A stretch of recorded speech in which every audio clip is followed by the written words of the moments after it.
let's go to College Station. Number 11 Alabama wins 26-20 over the Aggies. And guys, I mentioned this off the top. This felt like a golden opportunity that slipped through Jimbo's hands. Not once, not twice, but honestly, multiple times. The Aggies, I think, overall should have come out victorious in this game. And you can say that's, totally subjective. It probably is.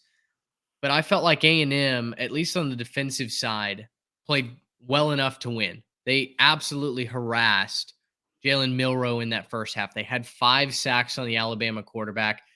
The offense was sluggish, but scored 17 points in that first half. They left a couple points on the board for sure.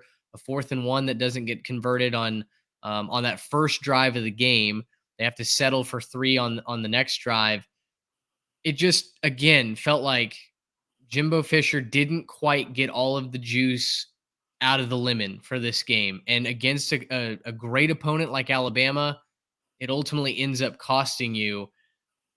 Trey, let's start with you here. Talking about the winners. We've talked a lot about Alabama, and this was not their year. This is a weaker Alabama team. This is not the Nick Saban coach teams of old. Has the rumor of Alabama's demise been greatly exaggerated after today, or is this just kind of par for the course, what Alabama should do even in a down year? Well, I think if you thought Alabama wasn't even going to put up a fight after the Texas and USF games in back-to-back weeks, you were sorely mistaken, because obviously they were going to put up a fight, and I don't think Nick Saban was ever going to be dumb enough to not make any adjustments, right? He committed to Jalen Milroe after the USF game.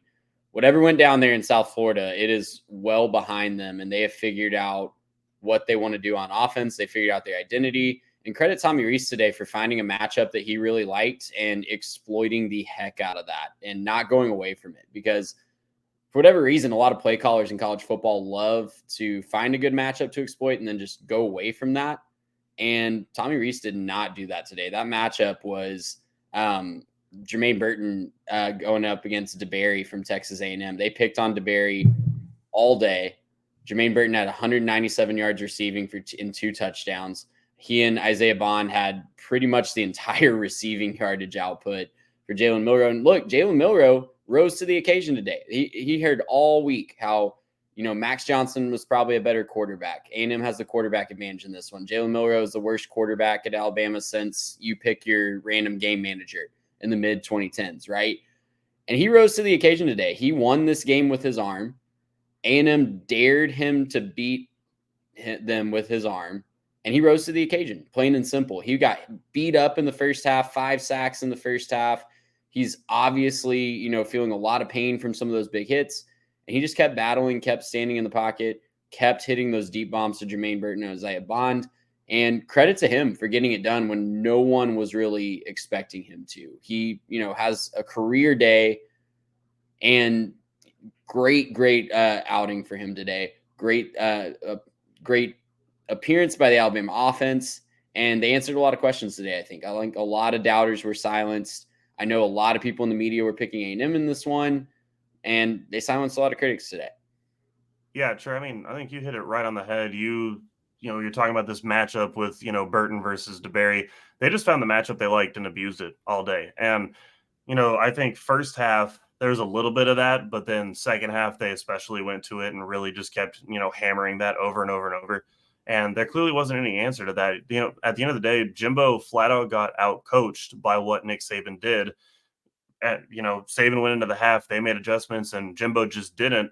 And so, it has me kind of wondering, is this, the end, or is this the death knell for, Jimbo's championship hopes at A&M, or is there a way to recover from this? I think this is the death knell for Jimbo's championship hopes at A&M. And maybe that sounds like an overreaction. Maybe it is. But when I look across the landscape of the SEC, this is the final season before Texas and Oklahoma join the league. This is the final season of the SEC West and East as we know it, right? I mentioned just a couple moments ago, there's a lot of good teams in the SEC, but I don't think there's a lot of great teams this season.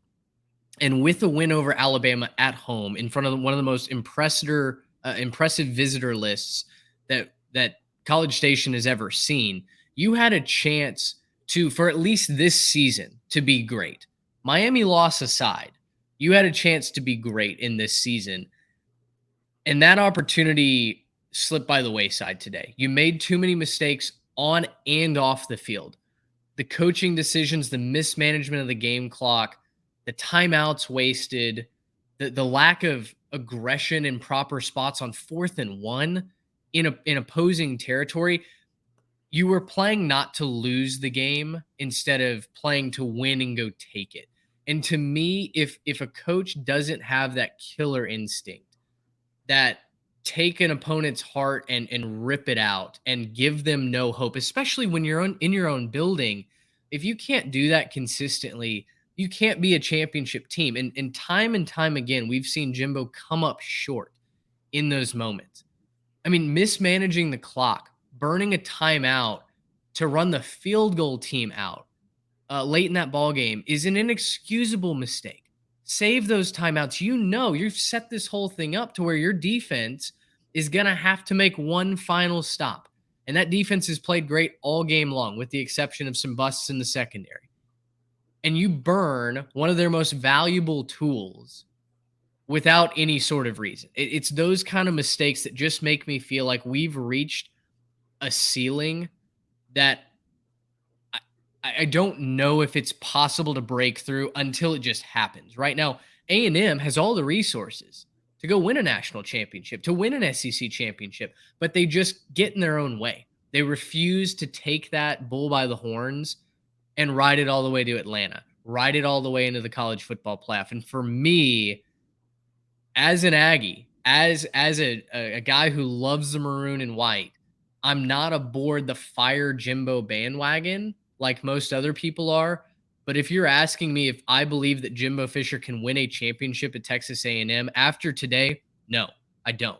And that's the sad truth that I kind of had to come to driving home from our watch party.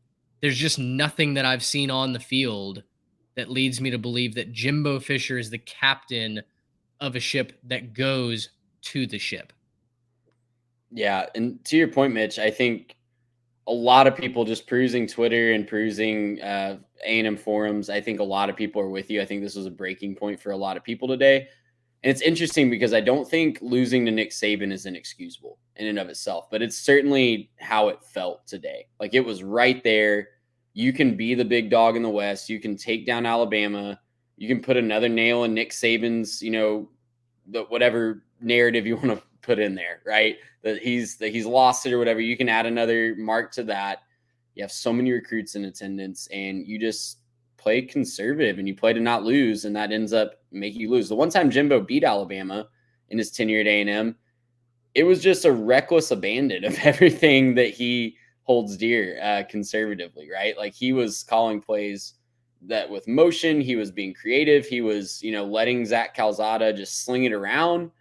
And today it's felt like he was trying to protect Max Johnson, protect his offense, and just really got spooked by not picking up a 4th down early. So he's a conservative guy. That's been how he's been his entire career. That's been a big knock on him. I remember some Florida State fans telling me that when A&M first hired him, that, you're going to pull your hair out from how conservative he is at times. But it really bit him in the butt today. It really held his team back, and it really communicated, I think, to his team that he didn't believe in them. And that's the biggest thing to me. You don't go for it on 4th down and plus territory when you need a score and Alabama has all the momentum. One, you communicate to Alabama that you don't think you can get a yard. And 2, I think you communicate to your team that you don't believe in the biggest moments. So it's a mess. Everything's still in front of them this year. Like, this is their first conference loss, right? But you don't really it's just like we say with Texas all the time, right? You have to see it before you believe it with Jimbo at A&M and with A&M in general, I think. Texas A&M lets Alabama off with a host of penalties. I believe this was the updated number, 14 penalties for Alabama. 9 of them were pre-snap motion. The crowd was loud. 108,000 folks in there, packed in. They were loud. They affected the game. Alabama did not play a clean game, but they exploited one mismatch on the outside. Jermaine Burton, Isaiah Bond had big games. They caught almost the entirety of the 321 yards from Jalen Milroe today. I mean, it was truly three guys that beat you on the Alabama offense. And not being able to overcome or take advantage of, I should say, the turnovers from Alabama, not being able to take advantage of all of the penalties, backing Alabama up, getting great field position. You were not super effective in the red zone. It just one conservative play call after another. There was no motion. There was no motion today in the offense, and that continues to boggle my mind. When you have the playmakers out wide, you have the mismatches. Alabama's using motion left and right, and guess what? That's working. That's the only thing that gives Alabama a chance to throw the football down the field is if you create that motion and get those mismatches. Garrett. Well, and you have to go massive credit to Alabama's defense. They played a heck of a game, especially in that front four and that front seven. They did so well at just shutting down the run. I think, A&M averaged, something like 1.9 or something like that. It was just not effective. They ran the ball so many times and, made out with like 67 yards at the end of the game. So it's not going to get the job done. And they did a really good job as that game wore on at continuing to collapse the pocket around Max. They definitely weren't winning as much on the front end of the game, but as the game wore on, they were clearly in better shape. They clearly were just more relentless, and they did a much better job getting after Max, getting after the quarterback, shutting down the run, and just giving A&M zero time to do anything on offense. So while, you probably could have done some things to scheme yourself out of it, you also can't take away from what they did up front. Yeah. And I think just one more thing on this game, the two just death kneels for A&M in this one, not being able to take advantage of the two mistakes that Jalen Milroe did make, right? Or I say two. One was an interception. One was a fumble that definitely wasn't his fault. But the two turnovers that the Alabama offense gives you the ball in their territory. I think they maybe got 3 points out of that, if I'm remembering right. I think they maybe kicked a field goal in the second half on the second one, but I know they immediately turned it back over on the interception. But also this DJ Durkin back to not adjusting when the opponent comes out and, has a plan for his game plan. The offense, Tommy Rees made an adjustment in the second half. They were getting beat like they stole something up front. He slides in more protection to protect from the A&M blitzers, and it gives Milroe enough time to find his guys on the outside. DJ Durkin does nothing to adjust in that chess match. Doesn't slide safety help over to help DeBerry. Doesn't adjust the blitz coverages. The blitz packages look the exact same, and you got to rotate more guys in there too as they're getting worn down throughout the game. If you're blitzing all game, those guys are obviously going to get tired. You need to lean on your depth. You need to lean on just the advantages that you do have, and I think that's a big thing that's lacking for A&M right now is hammering home those advantages where they do have them. Gracious, how about